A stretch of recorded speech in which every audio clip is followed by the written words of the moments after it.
Hello friends, आप सभी को नमस्कार। मैं पूजा पब्लिकेशन के इस डिजिटल प्लेटफॉर्म पर आप सभी का स्वागत करता हूं। अगर आप लोग लेखपाल, ग्राम पंचायत, वन रक्षक, कनिष्ठ सहायक या और कोई यूपी का एग्जाम देने का सोच रहे हैं, तो आप लोगों को पता होगा कि इसमें यूपी ट्रिपल एस सीपीईटी का महत्व कितना है। पेट में जो अंक आएंगे उसके आधार पर ही डिसाइड कर पाएंगे आप लोग कि कोई भी एग्जाम में बैठने के लिए आप योग्य हैं या नहीं। जैसा कि आप जानते हैं कि इसमें गणित से 25 मार्क्स के क्वेश्चन पूछे जाएंगे और इनमें से 20 मार्क्स जो कि आपके ग्राफ एवं तालिका से पूछे जाएंगे वो आपके फ्री के हैं। थोड़ी सी मेहनत और आप लोगों के 20 अंक कहीं नहीं गए।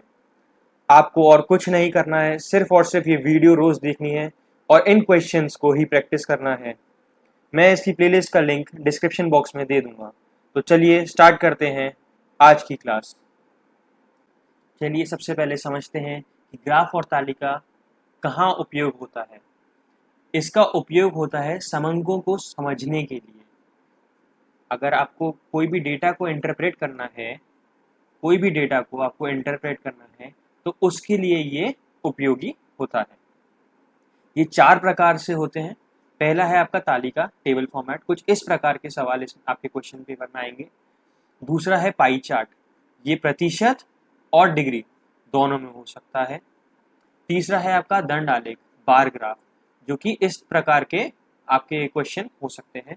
और चौथा आखिरी है रेखा चित्र, लाइन ग्राफ, ये कुछ इस प्रकार से होता है। अब बात करते हैं महत्वपूर्ण तथ्यों की, जो कि आपके इन क्वेश्चंस में बहुत ही फायदेमंद होंगे। परसेंटेज में अगर वृद्धि हमें निकालना है तो कैसे निकालेंगे? अंतर बटा छोटा मान इंटू 100। अब देखते हैं कि अंतर कैसे निकालना है, ये निकालेंगे कैसे। अभी अगर ए दे रखा है और बी दे रखा है तो इन दोनों का जो अंतर है वो यहाँ पे आएगा। नीचे इन दोनों में से जो भी छोटा वाला है वो यहाँ पे आएगा इंटू 100। सेम ऐसे ही हमें परसेंटेज कमी में भी यही करना है। अंतर इन दोनों में जो भी अंतर है वो यहाँ पे आएगा। बड़ा मान इन दोनों में से जो भी बड़ा वाला है, जैसे अगर बी बड़ा है तो बी वाला यहाँ पे आएगा इंटू 100। अब औसत निकालने के लिए, एवरेज निकालने के लिए इसका फॉर्मूला है पदों का योग बटे पदों की संख्या। अगर 10-10 के 5 हैं अपने तो 50 हो गया, और नीचे पदों की संख्या जैसे 5 हो गया तो इनका औसत होगा 10। ये ध्यान रखिएगा। चौथा जो आपको बहुत काम आने वाला है वो है परसेंटेज को डिग्री में बदलना। ये बच्चे सवाल इसमें अटक जाते हैं। तो परसेंटेज को अगर डिग्री में बदलना है तो सबसे पहले हमें ये पता करना पड़ेगा कि अगर ये गोला है तो ये कितना परसेंटेज है और कितना डिग्री है। तो ये लिखा है 100% है पूरा गोला और 360 डिग्री के बराबर है। तो अगर कोई पूछे कि आपको 50% अगर निकालना है तो डिग्री में तो कितना होगा, तो ये हो जाएगा 180 डिग्री। कोई अगर पूछे कि 25% आपको प्रतिशत बताया मेरे को, तो ये हो जाएगा 90 डिग्री। ये ही 4 फॉर्मूले आपके सबसे ज्यादा काम आने वाले हैं। चलिए अब देखते हैं पहले सवाल को। चलिए चलते हैं सबसे पहले पहले प्रश्न की तरफ। ये तालिका का है। आप सबको सबसे पहले ये ध्यान रखना है कि आप निर्देश पढ़े ही ध्यान से पढ़ें, क्योंकि अगर आपने ढंग से निर्देश नहीं पढ़ा तो आपका 50% तो आपका क्वेश्चन पहले ही गलत हो गया। तो चलिए पढ़ते हैं निर्देश। निम्न प्रश्न तालिका पर आधारित है। तालिका को पढ़कर प्रश्नों के उत्तर दीजिए। विभिन्न वर्षों में 4 बैंकों द्वारा वितरित किए गए करोड़ रुपयों में ऋण। वर्ष दिए हैं इधर 1995, 1996, 1997, 1998, और बैंक दिए हैं ए बी सी और डी। ये दिया है इनका योग। तो पहले क्वेश्चन की तरफ चलते हैं। किस वर्ष में सभी बैंकों द्वारा कुल मिलाकर दी गई ऋण राशि उपरोक्त वर्षों में दी गई औसत ऋण राशि के निकटतम थी? तो औसत निकालने पहले हमें औसत निकालना पड़ेगा, फिर हमें उससे देखना पड़ेगा कि इनका जो योग है वो किसके सबसे निकटतम है। तो औसत निकालने का हमने फॉर्मूला अभी सीखा है। सबसे पहले हम लिखेंगे 95 का 87 जो योग आया था, 96 में है 104, 97 में है 113, और 98 में है 120। अब इसके नीचे आएगा 4, क्योंकि ये 4 वर्ष दिए गए हैं, तो इनका टोटल बैठ रहा है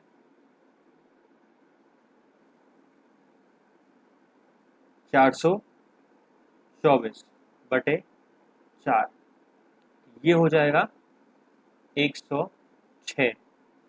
तो 106 किसके योग के सबसे निकटतम है? 1996 के 104 से। तो इसका आंसर होगा बी, 1996 में। चलिए चलते हैं दूसरे प्रश्न की तरफ। दूसरा प्रश्न है 1997 से 1998, 1997 से 1998 में सभी बैंकों द्वारा मिलाकर दी गई कुल ऋण राशि में वृद्धि का प्रतिशत। वृद्धि का प्रतिशत हमने आज ही अभी थोड़ी देर पहले सीखा था, इसका फॉर्मूला, इसका सूत्र हमने अभी ही थोड़ी देर पहले सीखा। क्या है? तो 1997 और 1998 का कुल ऋण राशि मतलब हो गया योग। तो अगर हम 97 लेते हैं यहाँ पे और यहाँ ले लेते हैं हम 1998, तो 1997 का योग आ रहा है 113 और 1998 का आ रहा है 120, वही ये लिखा हुआ है। तो इन दोनों के बीच में जो अंतर है, जो परसेंटेज वृद्धि का जो फॉर्मूला है, जो सूत्र है, वो है परसेंटेज वृद्धि इक्वल्स टू अंतर अपॉन छोटा मान इंटू 100। तो अंतर निकालने के लिए, जैसे कि मैंने बताया था कि ये ए है, ये बी है, तो इन दोनों के बीच में जो अंतर है वो है 7, तो हमने लिख दिया 7। अब इन दोनों में से कौन सा छोटा है? वो है ए, 113 बटे 113 इंटू 100। तो इसका आंसर आ सकता आएगा 113 6/22%। तो ये आ गया आपका बी इसका सही जवाब है। चलिए बढ़ते हैं दूसरे प्रश्न की तरफ। किस वर्ष में बैंकों ए और बी द्वारा दी गई कुल ऋण राशि बैंकों सी और डी द्वारा दी गई कुल ऋण राशि के ठीक बराबर थी? इसमें क्या बोल रहे हैं? ए और बी द्वारा दी गई कुल ऋण राशि सी और डी द्वारा दी गई कुल ऋण राशि के ठीक बराबर है। ए और बी, सी और डी, इन दोनों का अगर मैं योग कर दूंगा और इन दोनों का योग करूंगा, ये दोनों किस बराबर होने चाहिए। अगर है तब वो हमें प्रश्न वो वर्ष बताना है हमें। तो चलिए देखते हैं। 1995 में ए और बी का योग आ रहा है 45, सी और डी का आ रहा है 42।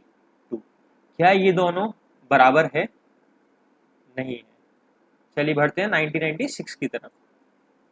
ए और बी का योग आ रहा है 56, सी और डी का योग आ रहा है 48। क्या ये दोनों बराबर हैं?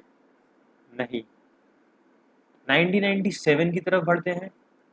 ए और बी का योग आ रहा है 63 और सी और डी का योग आ रहा है 50। ये दोनों भी एक दूसरे के ठीक बराबर नहीं है। अब आते हैं 1998। ये इन दोनों का टोटल आ रहा है, योग आ रहा है 71 और सी और डी का योग आ रहा है 49। क्या ये दोनों बराबर है? नहीं। तो इसका ऑप्शन होगा किसी वर्ष में बराबर नहीं। चलिए चलते हैं चौथे प्रश्न की तरफ, जो कि इसका आखिरी है। 1998 में किस बैंक द्वारा दी गई ऋण राशि सभी बैंकों द्वारा कुल मिलाकर दी गई ऋण राशि के 30% से अधिक थी। अब इसमें क्या पूछा गया है, 1998 में किस बैंक द्वारा दी गई ऋण राशि, ये सारे ऋण राशि दे रखी है। सभी बैंकों द्वारा कुल मिलाकर दी गई ऋण राशि मतलब कि इन सबका योग ये 30% से अधिक है। जो इसका 30% आएगा उससे ऊपर कौन किसका बैंक ने दिया है, तो देखते हैं 120 इंटू 30/100, ये गया ये, तो यहाँ आ गया 36 से ऊपर से अधिक सिर्फ और सिर्फ बी ने दिया है 1998 में ऋण राशि, तो इसका सही उत्तर होगा बी। चलिए बढ़ते हैं अब अपने अगले सवाल। चलिए देखते हैं अगला प्रश्न। निर्देश 5 से 9 प्रश्न। निम्न प्रश्न तालिका पर आधारित है। तालिका को पढ़कर प्रश्नों के उत्तर दीजिए। किसी देश में 1999 में खाद्यान्न उत्पादन लाख टन में, राज्य दिए हुए हैं यहाँ पे PQRSTUVW, ये दिए हुए हैं कौन से खाद्यान्न का उत्पादन हुआ है। ये है चावल, गेहूं, ज्वार, दालें और अन्य कोई और उत्पादन जो किया हुआ है खाद्यान्न का। चलिए देखते हैं 5वां सवाल। किस राज्य में खाद्यान्न का उत्पादन सबसे अधिक है? किस राज्य में खाद्यान्न का उत्पादन सबसे ज्यादा अधिक है? तो इसके लिए हमें जैसे पी राज्य है तो इसका पूरा ओवरऑल टोटल करना पड़ेगा, जैसे कि चावल है, गेहूं है, ज्वार है, दाल है, अन्य है, इन सब में पर अगर हम योग करेंगे तो जो सबसे हाईएस्ट होगा, सबसे अधिक होगा, वो हमें बताना है। तो इसका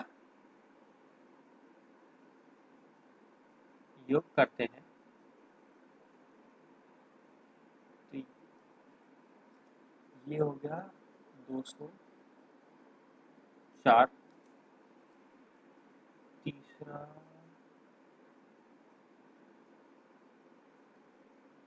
241, आर का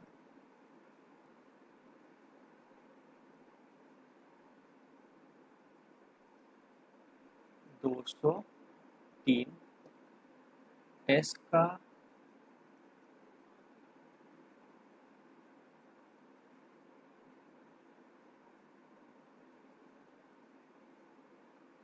173, टी का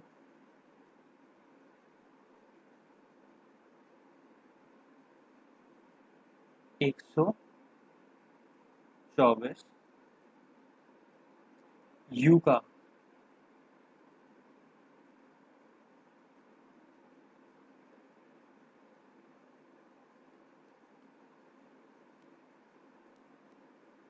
113, वी का, वैसे हमें सारे करने की जरूरत नहीं है, इसमें से PQRS ऑप्शन ही दिया है, तो इसका आंसर तो आपका आ जाएगा क्यू, क्योंकि सबसे ज्यादा अधिक जिसने उत्पादन किया है वो है 241 क्यू। आंसर होगा बी। मैं इसका फिर भी कर देता हूं यहाँ पे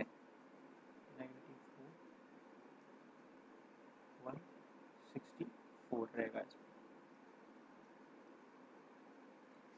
चलिए देखते हैं अगले सवाल को।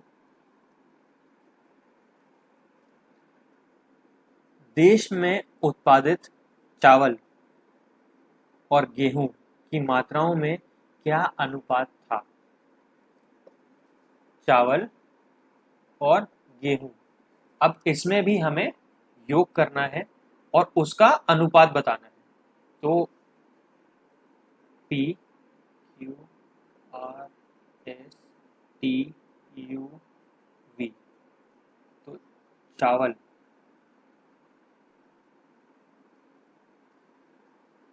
का योग आ जाएगा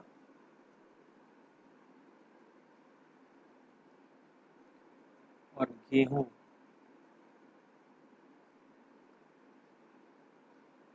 गेहूं का यू आएगा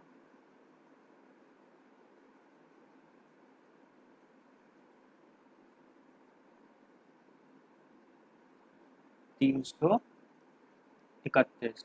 तो इसका सही उत्तर होगा ए 393 और 331 चावल बटे गेहूं। चलिए देखते हैं अगले सवाल को। ज्वार जिन राज्यों में सबसे महत्व का खाद्यान्न था, तो इसमें जो ज्वार है सबसे महत्व खाद्यान्न कौन से राज्य ने या राज्यों ने का है जो सबसे महत्व खाद्यान्न है। तो इसमें ऑप्शन हमें दिया हुआ है Q R S Q R S T. तो क्यू, अब इसमें सबसे ज्यादा जो महत्व का खाद्यान्न है वो है क्यू आर एस, बाकी टी नहीं है, यू भी नहीं है, वी भी नहीं है, मेन जो आ रहा है वो है क्यू आर एस। इसका सही उत्तर होगा ए क्यू आर एस। चलिए बढ़ते हैं अगले प्रश्न की तरफ।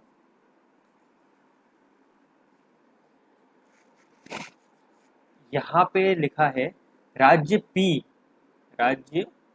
पी में उत्पादित गेहूं की मात्रा, जो गेहूं है उसकी मात्रा पूरे देश में उत्पादित गेहूं की मात्रा के कितने प्रतिशत लगभग है। प्रतिशत पूछा है यहाँ पे और लगभग पूछा है, उसके कितने आसपास एक तरीके से गेहूं का। तो पी का जो गेहूं है वो है 103 और इनका जो टोटल आया था जो हमने पिछले प्रश्न में किया था वो था 331 और प्रतिशत निकालना है इसलिए 100 से मल्टीप्लाई किया। तो ये राउंड अबाउट आता है 30% के। तो इसका सही उत्तर होगा डी। चलिए बढ़ते हैं अगले प्रश्न की तरफ।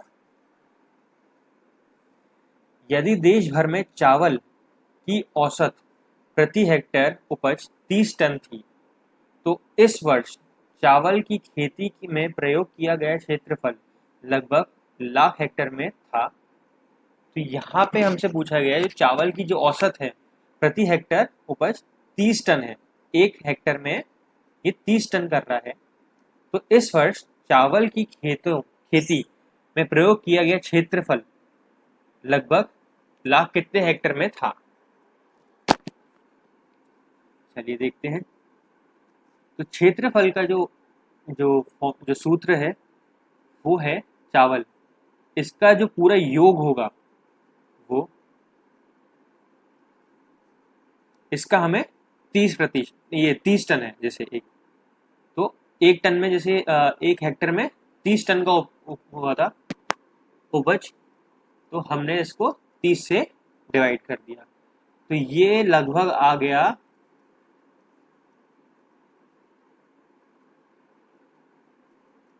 13.1 जो कि 13 के लगभग है। तो इसका सही उत्तर हो गया 13। अगले प्रश्न की तरफ बढ़ने से पहले पूजा मैं आपको बताना चाहूँगा कि ये जो भी कंटेंट मैं आपको पढ़ा रहा हूँ ये पूजा पब्लिकेशन की UP triple S C PET की ग्राफ एवं तालिका से लिया गया है। इसके अंदर आपको मिल जाएगा 2021 के प्रश्न पत्र दोनों प्रथम पाली और द्वितीय पाली हल सहित, फिर तालिका, पाई चार्ट, दंड आलेख और लेखा चित्र। जितने भी एग्जाम्पल मैं आपको बताऊंगा और जितने भी तरीके से मैंने आपको फॉर्मूला सब कुछ बताया है ये सब कुछ इस बुक में मिल जाएगा। इसमें विभिन्न प्रतियोगी परीक्षाओं में पूछे गए महत्वपूर्ण प्रश्न भी हैं। फिर इसके साथ अंकगणित का भी पार्ट है, ये तो 20 नंबर का हो गया, ये 5 नंबर का भी इसमें कवर किया गया है। तो इसका लिंक मैं डिस्क्रिप्शन बॉक्स में दे दूंगा या अगर आप चाहें तो अपने निकटतम जो दुकानदार है उससे भी आप परचेज कर सकते हैं। चलिए बढ़ते हैं अगले प्रश्न की तरफ। ये बहुत ही इम्पोर्टेंट प्रश्न है। ये बैंक, एसबीआई बैंक में, एसएससी मेंस सब में पूछा जाता है और इस वाले प्रश्न में मोस्टली बच्चे कंफ्यूज हो जाते हैं। तो चलिए पढ़ते हैं। प्रश्न संख्या 10 से 14। नीचे दिए गए प्रश्नों के उत्तर देने के लिए निम्नलिखित सारणी का अध्ययन कीजिए। 6 विद्यार्थियों द्वारा अलग अलग विषयों में पाए गए प्रतिशत अंक। क्या दिया हुआ है? ये प्रतिशत अंक यहाँ पे दिया हुआ है। विद्यार्थी A B C D E F और यहाँ दिए हैं विषय अंग्रेजी, मराठी, गणित, समाज शास्त्र, विज्ञान, हिंदी। ये 100 में से है, ये 80 में से है, ये 150 में से है, ये 75 में से है, ये 150 और ये 50 में से है। चलिए देखते हैं, प्रश्न की तरफ बढ़ते हैं। 10वां प्रश्न। विद्यार्थी सी को सभी विषयों में प्राप्त अंकों को मिलाकर समग्र प्रतिशत क्या है?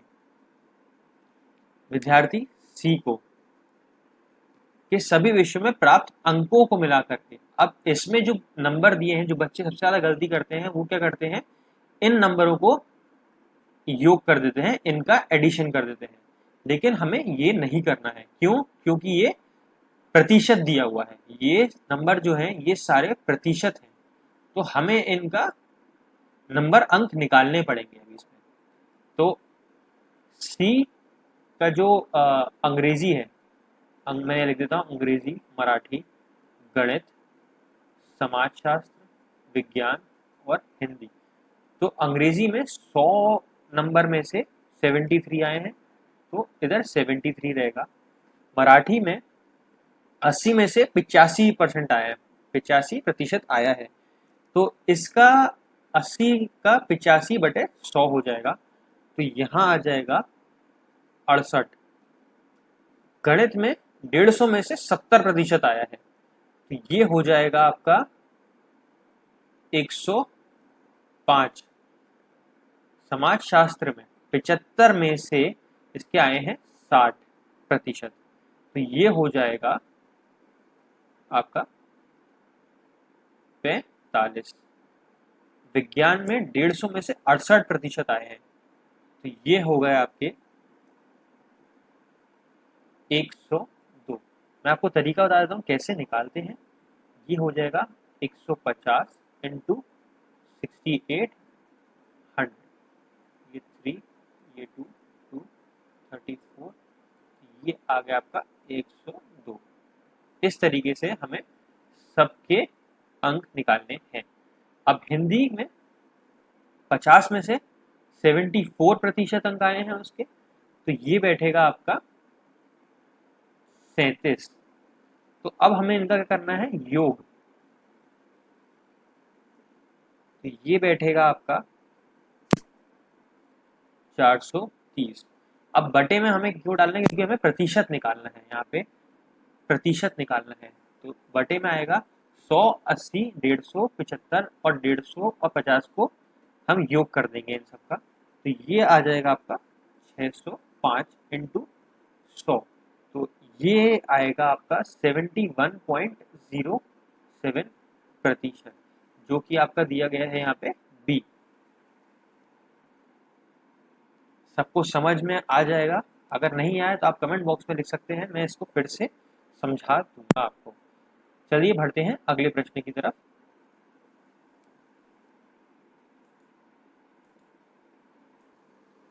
चलिए देखते हैं अगला सवाल। इसमें आ गया 11वां प्रश्न है। इसमें लिखा है सभी विद्यार्थियों द्वारा मिलकर हिंदी हिंदी में प्राप्त अंकों का लगभग औसत प्रतिशत कितना है?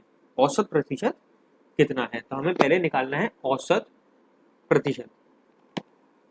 तो औसत प्रतिशत निकालने के लिए हिंदी में हमें यहाँ पे लिखना है, हिंदी में हमें 76 plus 56 plus 74 plus 68 plus 60 plus 72, ये हो जाएगा आपका। डिवाइड करना है, ये कितने हैं? 1 2 3 4 5 6, 6 से, तो ये आपका आ जाएगा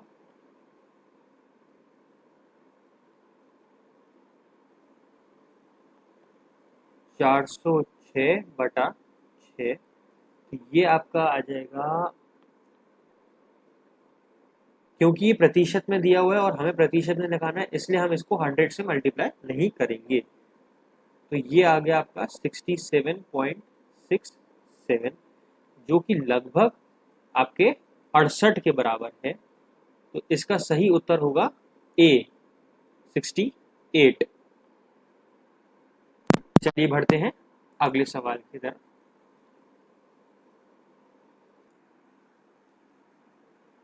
ये आ गया हम अगले प्रश्न पे, 12वें प्रश्न पे। तो देखते हैं क्या लिखा है। 6 विद्यार्थियों में से किसे सभी विषयों में मिलाकर सर्वाधिक सर्वाधिक अंक मिले हैं? तो हमें इन सब का योग करना पड़ेगा, लेकिन ध्यान रखें ये प्रतिशत दिए हुए हैं, तो हमें इन सब का अंक निकालना पड़ेगा और फिर उसका योग करना होगा।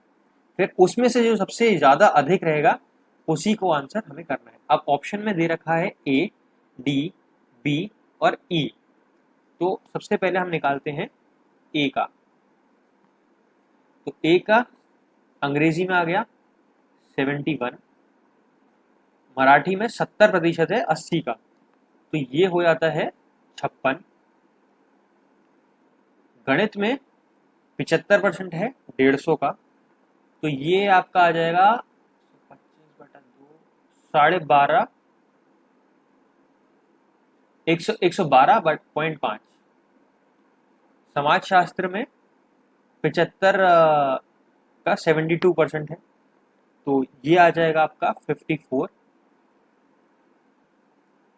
विज्ञान में 150 में 78% है, तो ये आ जाएगा आपका 117। प्लस हिंदी में 50 में से 76% उसने लेके आया है, तो ये आ जाएगा 38। तो ये आपका बैठा 448.5।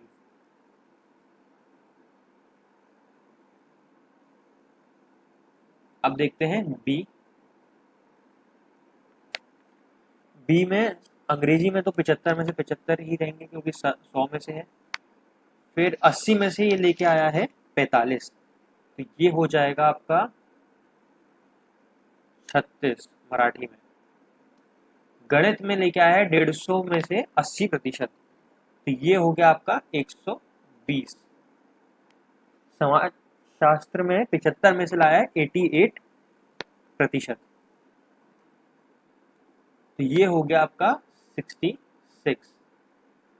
विज्ञान में आया है 150 में से 82%, तो ये आ गया आपका 123।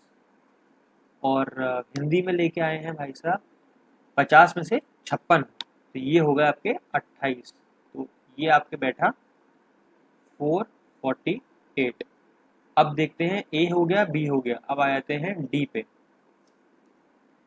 डी का हो गया आपका 88, तो पहला अंग्रेजी में आई गया। ये लाए हैं 90% 80 का, तो ये हो गया 72, 72।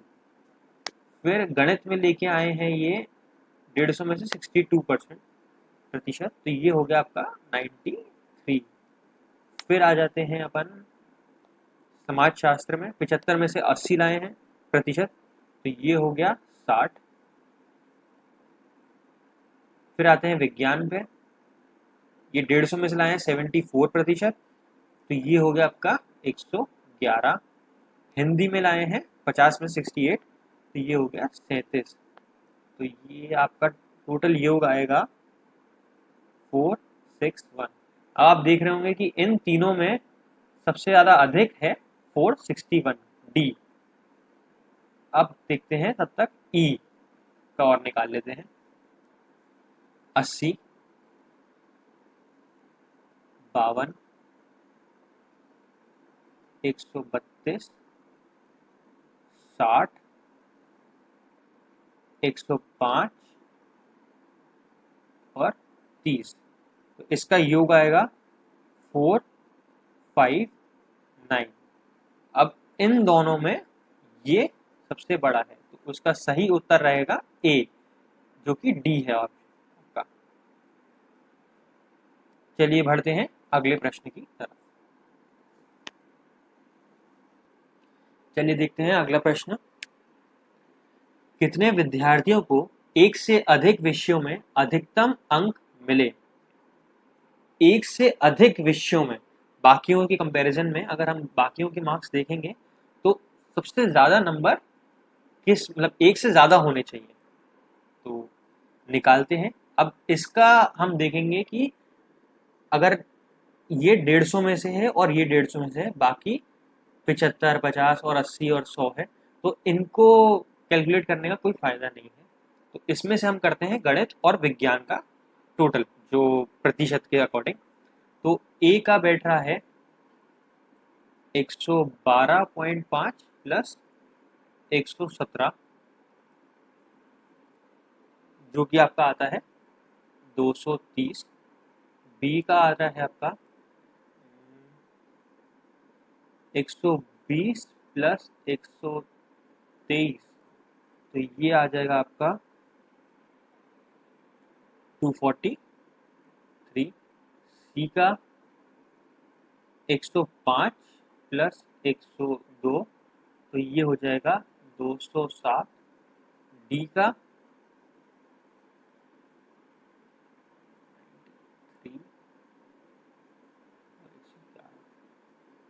93, 111, तो ये आपका टोटल हो जाएगा 204।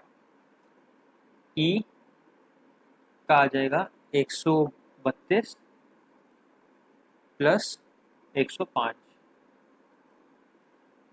ये बैठेगा 237। और एफ का आएगा आपका 108 प्लस 96, तो ये टोटल बैठेगा 204।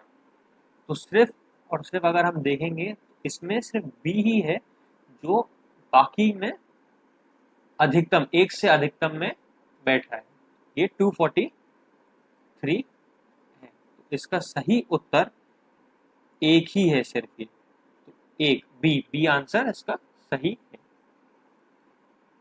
चलिए बढ़ते हैं अगले प्रश्न की तरफ।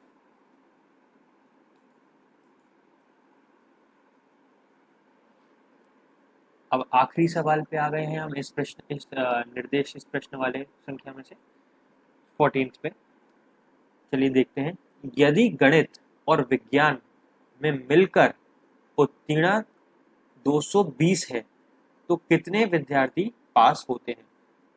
अगर 220 पासिंग मार्क है तो विद्यार्थी कितने पास होंगे इन दोनों को मिलाकर के? ये हमने पिछले वाले जो प्रश्न गया है उसमें हमने इन दोनों का योग किया था। तो देखते हैं। 220 से ऊपर है अपना 1, 2 और 3, ए, बी और ई, तो इसका उत्तर होगा सी, 3। अगर आपको ये वीडियो अच्छी लगी तो इसको लाइक और शेयर और कमेंट ज़रूर करें, और पूजा पब्लिकेशन के इस YouTube चैनल को सब्सक्राइब करना ना भूलें।